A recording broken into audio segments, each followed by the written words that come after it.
الحمد لله نحمده ونستعينه ونستغفره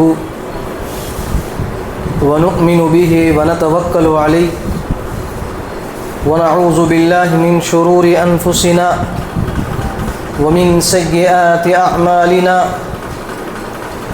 من يهده الله فلا مضل له ومن يضلله فلا هادي له وأشهد أن لا إله إلا الله وأشهد أن محمدًا عبده ورسوله أما بعد فإن خير الحديث كتاب الله وخير الهدي هدي محمد صلى الله عليه وسلم وشر الأمور محدثاتها وكل محدثة بدعة وكل بدعة ضلالة وكل ضلالة في النار فأعوذ بالله من الشيطان الرجيم بسم الله الرحمن الرحيم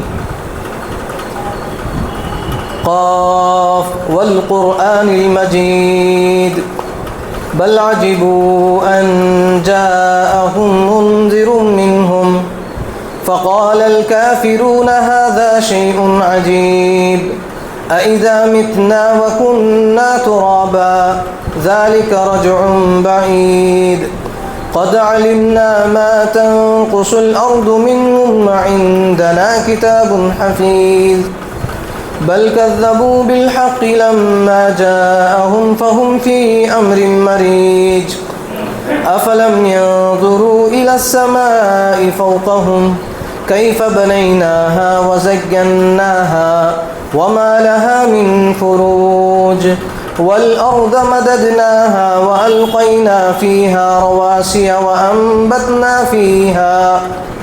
وأنبتنا فيها من كل زوج بهيج تبصرة وذكرى لكل عبد منيب بسم الله الرحمن الرحيم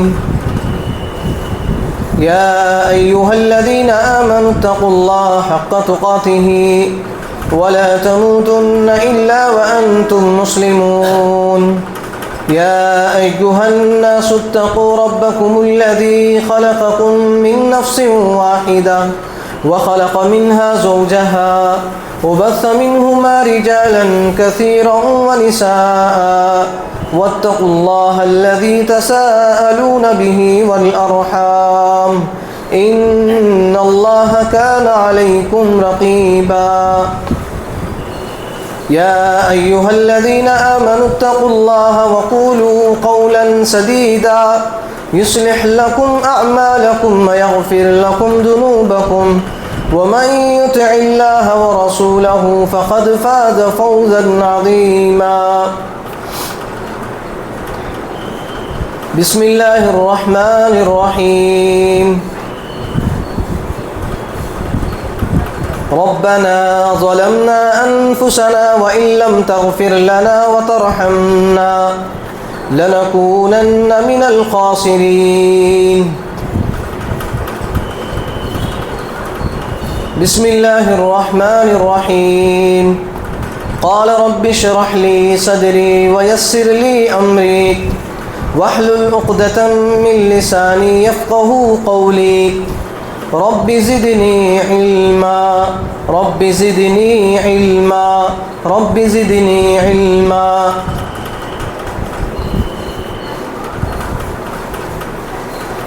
محترم میرے دینی بھائیوں، بزرگوں اور میرے عزیز ساتھیوں، سب سے پہلے تمام قسم کی تعریف و توصیف، کبریائی و بڑائی، ہر قسم کی حمد و ثنا،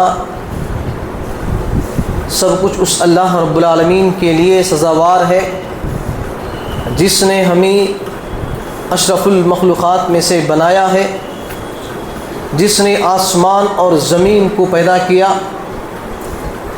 چاند اور سورج کو پیدا کیا، اور تمام تعریفیں اس اللہ رب العالمین کے لیے سزاوار ہیں جس نے ہمیں اس دنیا کی سب سے بڑی عظیم دولت سے ہمیں سرفراز فرمایا، وہ دولت ہے دین اسلام. مسلمان بنا کر ہمیں پیدا کیا, ہمارا ایمان پر ہمیں زندگی بخشا,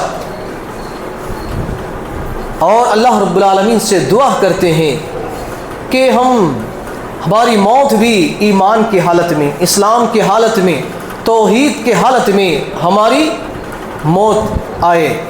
آمین.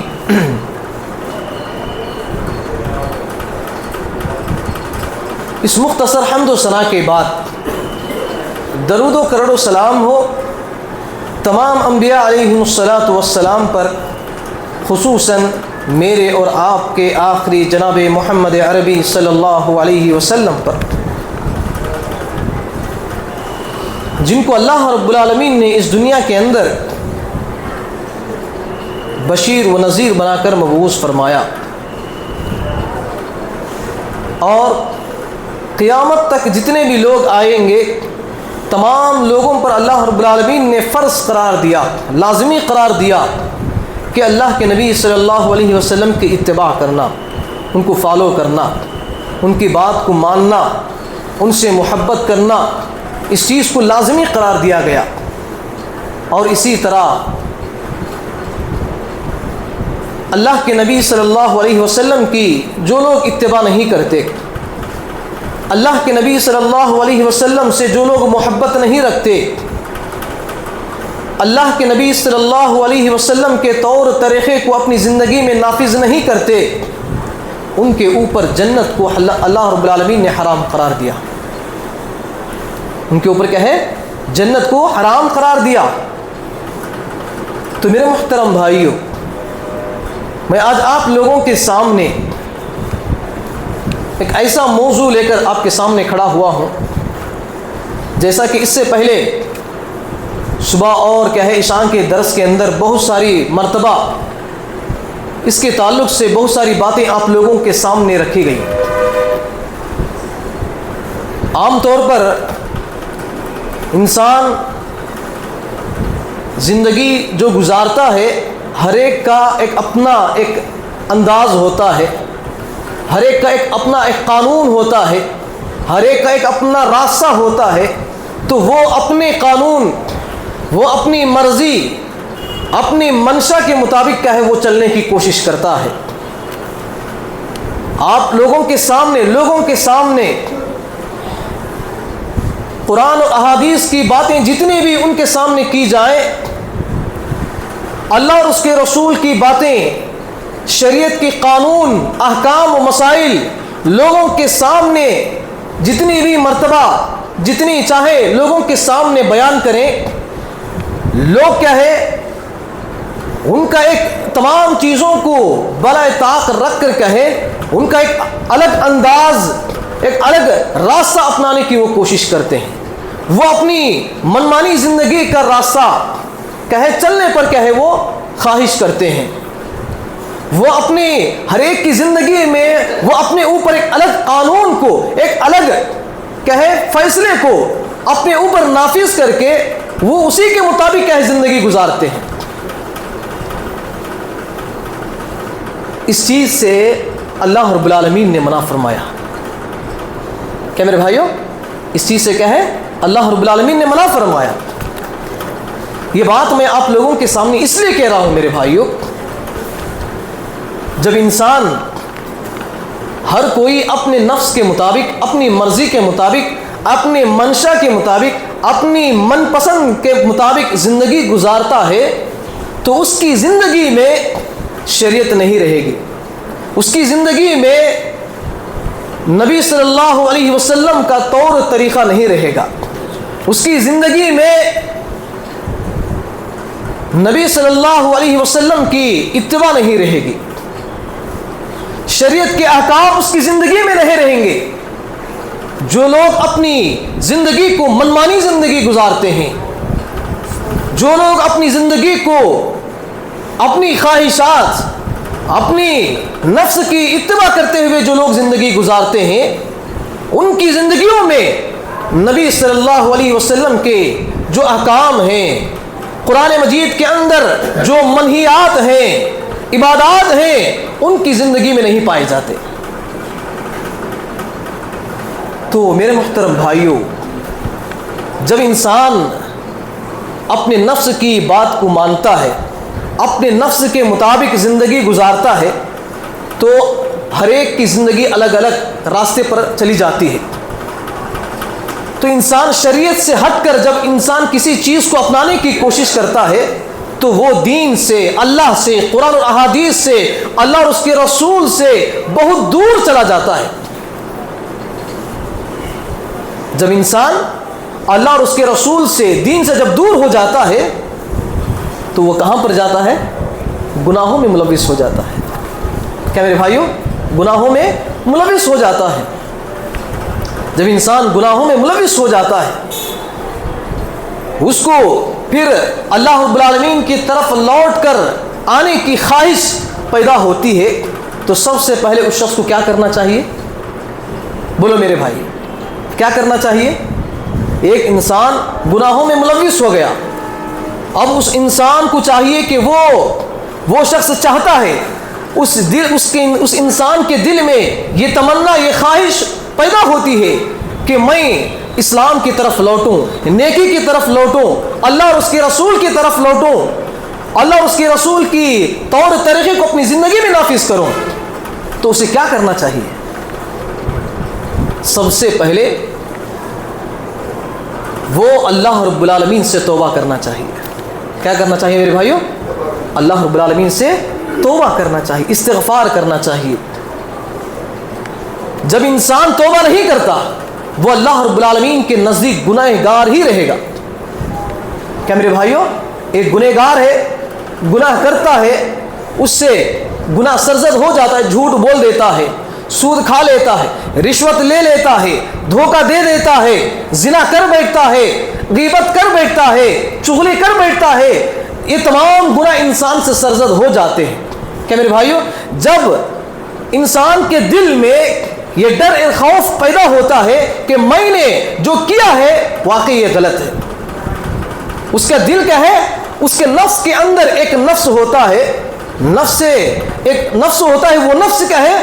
اس انسان کو ٹٹول کر کے بولتا ہے کہ تم جو کرتے ہو یہ بالکل غلط ہے، شریعت کے حساب سے یہ بالکل غلط ہے۔ لیکن دوسری طرف سے ایک نفس کہتا ہے چلو کر لو، کچھ کیا بھی نہیں ہوتا، پہلے کر لیں اس کے بعد دیکھ لیں گے۔ اس کے بعد کیا ہے؟ انسان کیا ہے؟ اس گناہ میں ملوث ہو جاتا ہے۔ تو اسی لیے میرے محترم بھائیوں، جب انسان گناہوں میں ملوث ہو جاتا ہے، وہ اللہ رب العالمین کی طرف لوٹنے کی جب کوشش کرتا ہے تو سب سے پہلے اس شخص کے اوپر یہ چیز لازم آ جاتی ہے، فرض بن جاتا ہے، تو فوراً اللہ رب العالمین سے توبہ کرنا چاہیے۔ کیا میرے بھائیوں باتیں سمجھ میں آ رہی؟ کیا میرے بھائیوں باتیں سمجھ میں آ رہے نا؟ تو دیکھیے، تھوڑا غور سے سننے کی کوشش کریں میرے بھائی۔ دیکھیے، یہاں پر ہم جس مقصد کے تحت آپ لوگ یہاں پر بیٹھے ہیں، اس مقصد کو حاصل کر کے آپ کیا ہے باہر جانا چاہیے۔ جمعہ میں کیا ہے، ایک دن کیا ہے پوری مسجد بھری ہوئی نظر آتی ہے، بہت مشکل سے، بہت اپنے نفس کو کیا ہے مارتے ہوئے، اس کو دفناتے ہوئے کیا ہے مسجد کو آنے کی کوشش کرتے ہیں۔ کہ میرے بھائی بہت مشکل سے آتے ہیں۔ تو میں کہنے کا مطلب یہ ہے میرے بھائی، ہم کہے جو باتیں قرآن و احادیث کی باتیں، اللہ اور اس کے رسول کی باتیں جب آپ لوگوں کے سامنے بیان کی جاتی ہیں، اللہ رب العالمین قرآن مجید میں فرماتے ہیں جب لوگوں کے سامنے قرآن و احادیث کی باتیں بتائی جا رہی ہو اور لوگ کہے اس کو دل کے خوف سے جو لوگ سنتے ہیں، ان لوگوں کی اللہ رب العالمین نے قرآن مجید کے اندر بہت بڑی تعریف اللہ رب العالمین نے کی ہے میرے بھائی۔ اللہ رب العالمین نے ان لوگوں کی بہت بڑی تعریف اللہ رب العالمین نے کی ہے، جو لوگ کیا ہیں قرآن اور احادیث کی بات کو بہت غور و فکر کے ساتھ، ڈر خشیت کے ساتھ سننے کی کوشش کرتے ہیں، اپنی اصلاح کرنے کی نیت سے سنتے ہیں، ایسے لوگوں کی تعریف اللہ رب العالمین نے قرآن مجید کے اندر کی ہے۔ اب ظاہر سی بات ہے، جو لوگ بھی کہیں ڈر اور خوف کے ساتھ غور و فکر کے ساتھ اصلاح کی نیت سے اگر آپ لوگ سننے کی کوشش کریں گے تو اس کا مطلب یہ ہے کہ آپ اللہ رب العالمین کے نزدیک آپ کا مقام و مرتبہ بہت اونچا ہے، بہت بلند مرتبہ ہے۔ انشاءاللہ عمل کریں گے میرے بھائی انشاءاللہ۔ تو دیکھیے اللہ کے نبی صلی اللہ علیہ وسلم کی حدیث ہے، کل بنی آدم خطاء وخیر الخطائین التوابون۔ اس حدیث کو ہم بار بار سنتے ہیں، اس حدیث کو ہم بار بار سنتے ہوئے نظر آتے ہیں، لیکن کبھی بھی ہماری زندگی میں ہم دن میں، مہینے میں، سال میں یا صدیوں میں ہم توبہ کبھی بھی نہیں کرتے ہے میرے بھائیو۔ توبہ کرتے ہیں، ہم کیا کرتے ہیں؟ دعا کرتے ہیں، اللہ رب العالمین سے اپنی کمائی میں برکت کے لیے دعا کرتے ہیں، خوشحال کی زندگی کے لیے دعائیں کرتے ہیں، اپنے گھر بار کی برکت کے لیے دعائیں کرتے ہیں، اپنی صحت کے لیے دعائیں کرتے ہیں۔ میرے محترم بھائیوں، کبھی آپ نے اللہ رب العالمین کے سامنے اپنے گناہوں کی بخشش کے لیے آپ نے دعا مانگی ہے؟ کیا میرے بھائیوں، کیا کبھی آپ نے جہنم کے عذاب سے بچنے کے لیے کبھی آپ نے اللہ رب العالمین سے دعا مانگی ہے؟ کیا کبھی آپ نے قبر کے عذاب سے بچنے کے لیے اللہ رب العالمین سے دعا مانگی ہے؟ نہیں۔ یہ بات کیا ہے؟ حقیقی بات ہے میرے بھائی، یہ بات سچ ہے۔ آج لوگوں کو اگر ہم دیکھیں گے، لوگوں کی دعاؤں میں یہ چیزیں نہیں ہوتی ہیں، صرف اور صرف کیا ہے، وہ مال کی طلب کرتے ہیں، اولاد کی طلب کرتے ہیں، اپنی صحت کی طلب کرتے ہیں اور خوشحالی زندگی کی طلب کرتے ہیں، لیکن کبھی بھی اپنے گناہوں کی معافی کی طلب کوئی بھی نہیں کرتا۔ یہ آج مسلمانوں پر جو پریشانیاں، جو مصیبتیں آ رہی ہیں، اس کا سب سے بڑا سبب یہی ہے کہ آج ہمارے مسلمان کیا ہے، گناہوں کو اللہ رب العالمین کے سامنے پیش نہیں کیا۔ کیا میرے بھائیوں یہ بات سچ ہے؟ کیا میرے بھائیوں یہ بات سچ ہے؟ بالکل سچ ہے۔ تو اسی لیے میرے محترم بھائیوں، آپ جب بھی اللہ رب العالمین سے دعا کرتے ہیں، ہر دعا کے اندر آپ کی توبہ ہونا چاہیے، ہر دعا کے اندر استغفار ہونا چاہیے، تبھی جا کر آپ دنیا کی چیزوں کو آپ مانگ لیتے ہو، لیکن آخرت میں جو چیزیں آپ کو دی جائیں گی، جن چیزوں سے آپ کو محروم کر دیا جائے گا، ان چیزوں کو کون مانگے گا؟ جہنم، آخرت کے اندر قبر کا عذاب ہے، جہنم کا عذاب ہے، ان چیزوں سے بچنے کے لیے کون دعا مانگے گا؟ بولو میرے بھائی، کون مانگیں گے؟ آپ ہی لوگ مانگنا ہے، آپ ہی لوگ کہیں اللہ رب العالمین کے سامنے ہمارے گناہوں کو پیش کرنا چاہیے۔ اسی کو کہتے ہیں میرے بھائیوں، جب انسان گناہوں میں ملوث ہو جاتا ہے تو سب سے پہلے اللہ رب العالمین کی طرف گناہوں سے شرمندگی محسوس کرتے ہوئے جب وہ نیکیوں کی طرف آنے کی کوشش کرنا چاہتا ہے تو سب سے پہلا فرض اس کے اوپر کیا بنتا ہے؟ توبہ کرنا۔ کیا میرے بھائیوں کیا کرنا چاہیے؟ توبہ کرنا چاہیے۔ انشاءاللہ توبہ کریں گے انشاءاللہ۔ دیکھیے میں کیا بتا رہا تھا، کل بنی آدم خطاء وخیر الخطائین التوابون، کہ بنی آدم کا ہر شخص کیا ہے؟ گنہگار ہے، خطا کار ہے، ہر انسان سے غلطی ہو جاتی ہے، لیکن ہر گنہگاروں میں، تمام خطا کاروں میں سب سے بہترین گنہگار، سب سے اچھا گنہگار، سب سے بہترین خطا کار اللہ رب العالمین کے نزدیک وہ شخص ہے جو اللہ رب العالمین سے توبہ کرتا ہے۔ اب اللہ رب العالمین کے سامنے بہترین پسندیدہ مومنوں کی فہرست میں اگر آپ لسٹ، اگر آپ کا نام اس میں جمانا چاہتے ہو تو آپ کے لیے ضروری ہے کہ آپ کے ہر دعا میں توبہ ہونا چاہیے، آپ کے ہر دعا میں استغفار ہونا چاہیے۔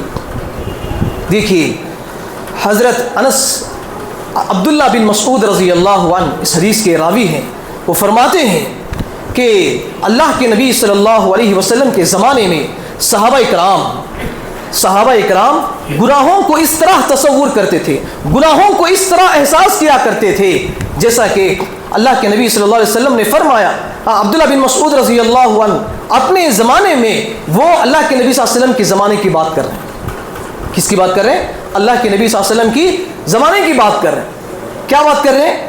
کہ ہمارے زمانے میں جو مومن تھے، جو مسلمان تھے، وہ گناہوں کو اس طرح احساس کیا کرتے تھے کہ وہ کسی پہاڑ کے نیچے بیٹھے ہوئے ہیں. کس کے نیچے؟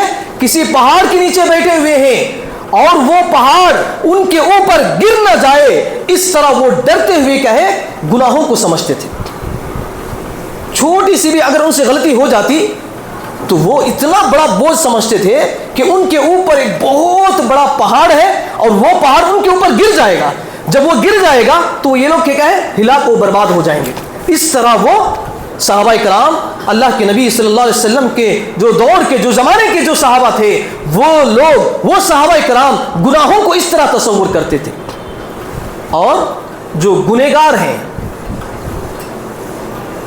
فاسق ہیں، منافق ہیں، فاجر ہیں، ایسے لوگ کہے گناہوں کو اس طرح تصور کرتے ہیں، گناہوں کو اس طرح احساس کرتے ہیں. عبداللہ بن مسعود رضی اللہ عنہ کہتے ہیں کہ ان کے اوپر ایک مکھی اڑتی ہوئی ان کے ناک پر آ کر بیٹھ گئی، اور وہ لوگ کیا ہے؟ اس مکھی کو اپنے ہاتھ سے ہٹا دیا.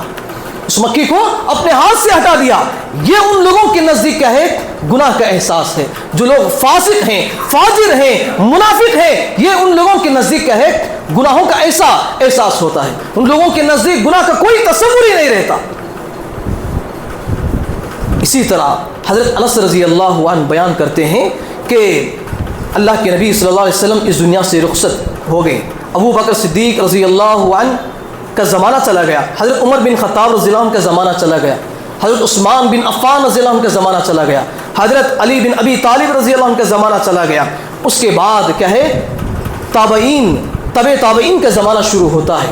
تو ایسے وقت میں حضرت انس رضی اللہ عنہ کہے تابعین کو کہتے ہوئے کہتے ہیں کہ ہم تابعین کو ان کی زندگیوں میں ان کے اعمال کو دیکھ کر، ان کی جو کرتوتوں کو دیکھ کر انس رضی اللہ عنہ تابعین کی زندگیوں کو دیکھ کر کہتے ہیں کہ جو تم اپنی زندگی میں گناہوں کو اس طرح کہے، چھوٹی چھوٹی غلطی کو بھی کہے تم گناہ نہیں مانتے، لیکن ہم یہی گناہوں کو، انہی چھوٹی چھوٹی گناہوں کو ہم اپنے دور میں، ہم اپنے زمانے میں بہت بڑا ہلاک کر دینے والی گناہوں میں ہم شمار کیا کرتے تھے. ایسا تصور کیا ہے؟ حضرت انس رضی اللہ عنہ بیان کرتے ہیں.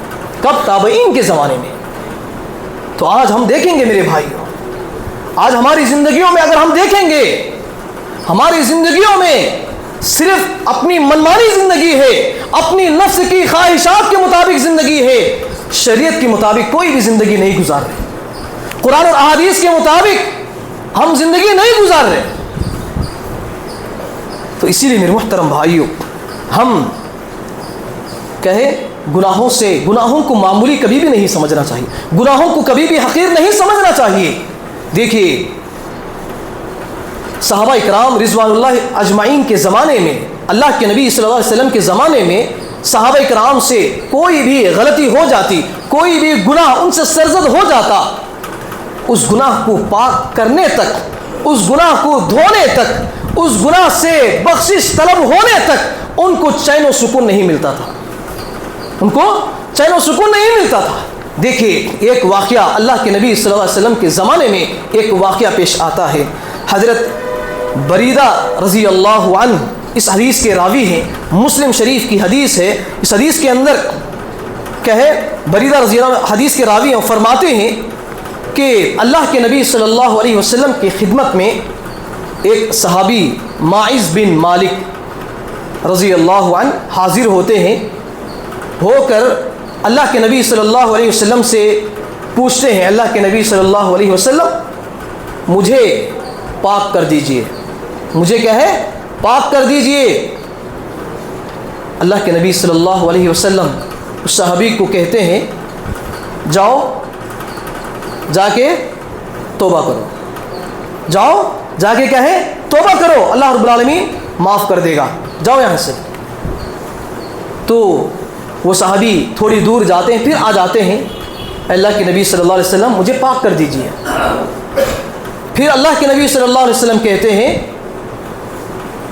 جاؤ جا کر اللہ رب العالمین سے توبہ کرو۔ وہ صحابی پھر پوچھتے ہیں اللہ کے نبی صلی اللہ علیہ وسلم، اس طرح 3 مرتبہ اللہ کے نبی صلی اللہ علیہ وسلم سے کہتے ہیں اللہ کے نبی صلی اللہ علیہ وسلم مجھے پاک کر دو۔ اللہ کے نبی صلی اللہ علیہ وسلم اس صحابی سے کہتے ہیں میں کس چیز کو میں آپ سے پاک کر دوں، کس چیز سے پاک کر دوں؟ تو صحابی کہتے ہیں اللہ کے نبی صلی اللہ علیہ وسلم مجھ سے زنا سرزد ہو چکا ہے، لہٰذا اس گناہ کو مجھ سے پاک کر دیجئے۔ تو اللہ کے نبی صلی اللہ علیہ وسلم رجم کرنے کا حکم صادر فرماتے ہیں۔ کیا کرتے ہیں؟ رجم کرنے کا حکم صادر فرماتے ہیں۔ تمام صحابہ کرام کو حکم دیتے ہیں اور اس صحابی کو معاذ بن مالک کو زمین کے اندر گاڑ دیا جاتا ہے، زمین کے اندر گاڑ دیا جاتا ہے۔ اس کے بعد تمام صحابہ کرام کو وہاں پر اکٹھا کیا جاتا ہے۔ اکٹھا کرنے کے بعد تمام صحابہ کرام پتھروں سے اس صحابی کو مار کر ختم کر دیتے ہیں، مار کر ختم کر دیتے ہیں۔ دیکھیے وہ صحابی گناہ کو پاک کرنے کے لیے اللہ کے نبی صلی اللہ علیہ وسلم کے دربار میں حاضر ہو گئے۔ اللہ کے نبی صلی اللہ علیہ وسلم نے ان کو چھوٹ دی، جاؤ اللہ رب العالمین سے توبہ کرو، تمہیں اللہ رب العالمین معاف کر دے گا۔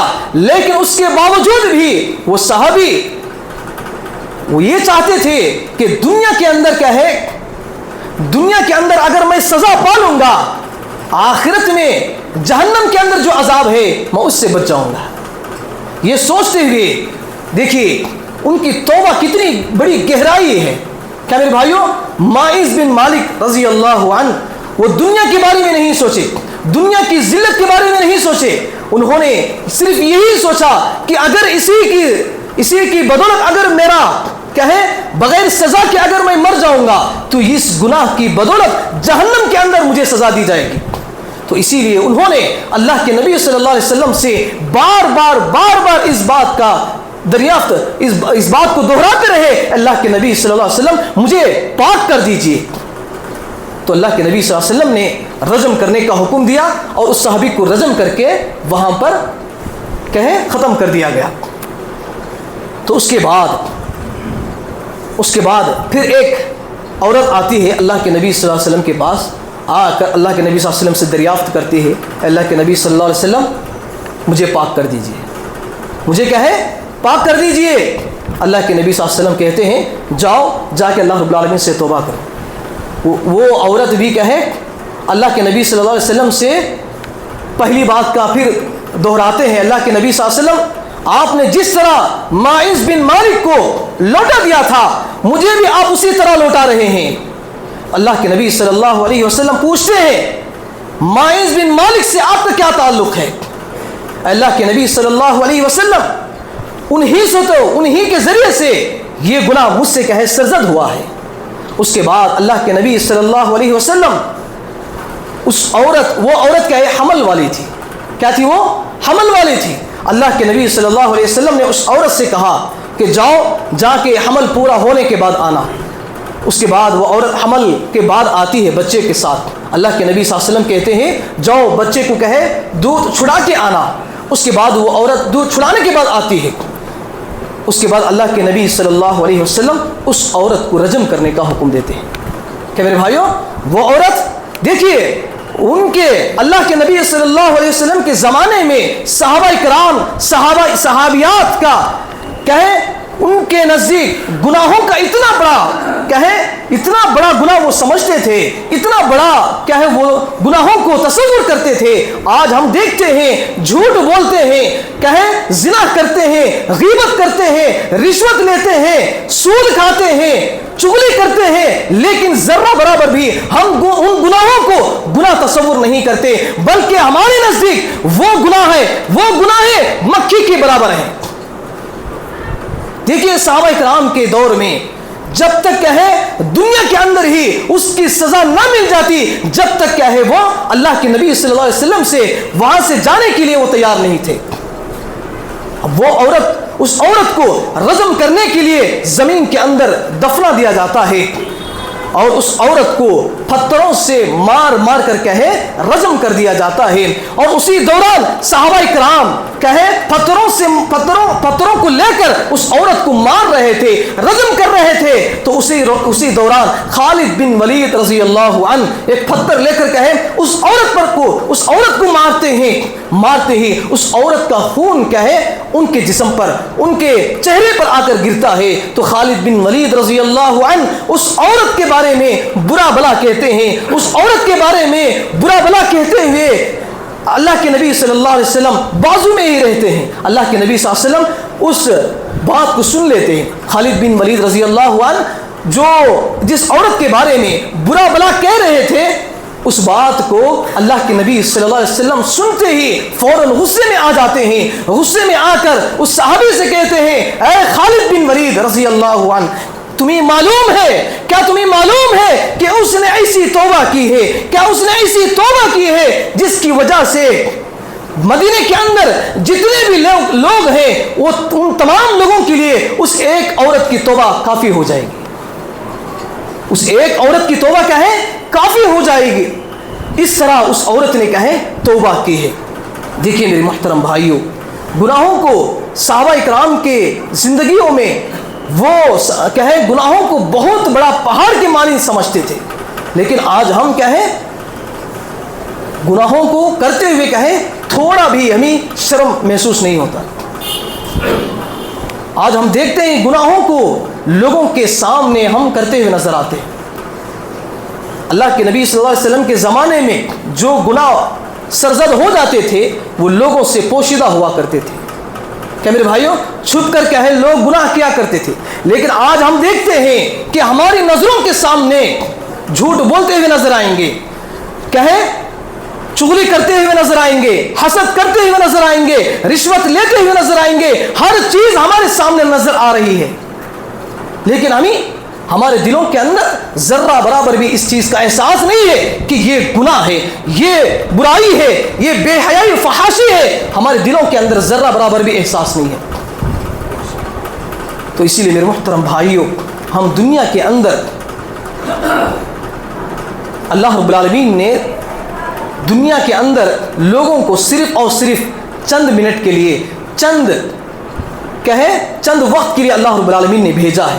صرف اس لیے بھیجا ہے کہ صرف اللہ رب العالمین کو راضی کرے. کس کو راضی کرے؟ اللہ رب العالمین کو راضی کرے. بس ہمیں اس دنیا کے اندر اللہ رب العالمین کو راضی کرنے کے لیے زندگی گزارے. اب اللہ رب العالمین کو راضی کرنے کے لیے ہم سوچتے ہیں، ہمارے لوگوں کے ذہنوں میں یہ بات چلتی ہے کہ اللہ رب العالمین کو راضی کرنے کے لیے صرف مسجد ہی ہے، مسجد جانے سے ہی اللہ رب العالمین راضی ہوں گے. ایسی بات نہیں ہے میرے بھائی. مسجد میں 5 وقت کی نماز اگر آپ پڑھیں گے اللہ رب العالمین آپ سے راضی ہوں گے.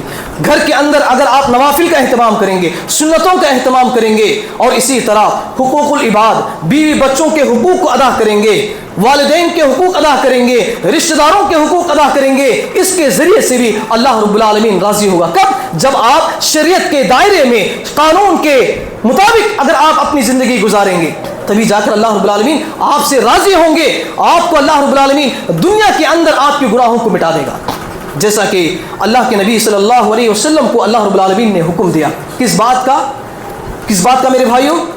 توبہ کرنے کا. کس بات کا؟ توبہ کرنے کا اللہ کے نبی صلی اللہ علیہ وسلم کو حکم دیا گیا. وَاسْتَغْفِرُ اللَّهَ إِنَّ اللَّهَ كَانَ غَفُورًا رَحِيمًا. اے نبی آپ اللہ رب العالمین سے بخشش استغفار کیجئے، بے شک اللہ رب العالمین معاف کرنے والا اور رحم کرنے والا ہے. بے شک میرے بھائیوں، ایک بات یاد رکھیں، ہم جتنی نیکیاں اپنی زندگی میں ہم کریں گے، یہی نیکیاں آپ کے گناہوں کو ختم کر دیں گے، یہی نیکیاں آپ کے گناہوں کو مٹا دیں گے، یہی نیکیاں آپ کے گناہوں کو صاف کر دیں گے. کیوں؟ کیونکہ اللہ رب العالمین کا وعدہ ہے ان الحسنات یذہبن السیئات، کہ بے شک نیکیاں گناہوں کو ختم کر دیتی ہیں، بے شک نیکیاں عبادتیں گناہوں کو ختم کر دیتی ہیں. تو اسی لیے میرے محترم بھائیوں، ہماری زندگی میں